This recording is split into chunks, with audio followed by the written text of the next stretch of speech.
But first tonight, European citizens in the West Country have told ITV News the process of applying to stay here after Brexit has left them feeling confused and frustrated. The government is piloting a mobile application for Europeans to gain settled status once the UK leaves the EU. But problems have been reported with the app, and the founder of a Bristol-based campaign group says the process should have been made easier. Here's Sam Blackledge. Pictures of a happy family.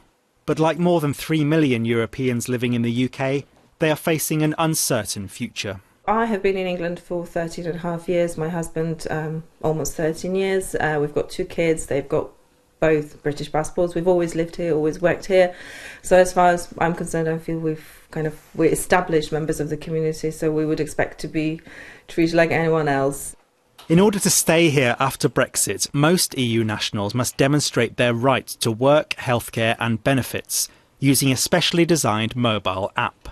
We never expected that to happen. When we first came here, we were, obviously, most of us were just coming here for a little bit just to earn some money, but we established our life in here, so we thought that we would never have to go through any process ever again to prove our entitlement to anything. We thought that after so many years we would be just living the way we were, and it just suddenly after 13 and a half years I have to go back and prove to anyone that I have got this particular status, particular rights, which I have executed for so many years anyway.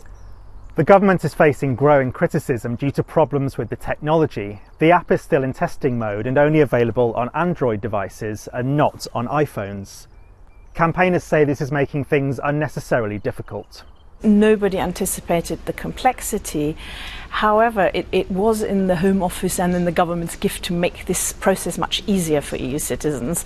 Instead of a simple registration where you just present your name, address, ID to a local council office, we now have an application process with an untested IT system behind it and conditions, so people can be refused this status, and the consequences can be disastrous. So it could have been made easier. The government insists the project is running smoothly and they plan to fully roll it out to all computers and mobile devices at the end of March.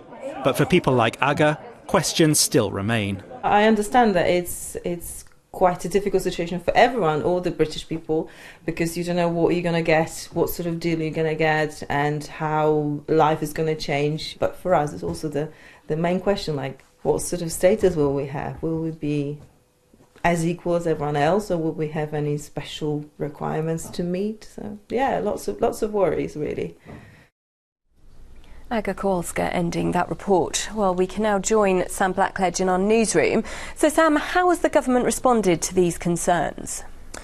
Well, I've been speaking to the Home Office today about some of these queries. They are keen to stress that while 150,000 people have already applied for settled status, it won't be properly rolled out until the end of March. In terms of the issues with the Android phones, that should be resolved very soon too.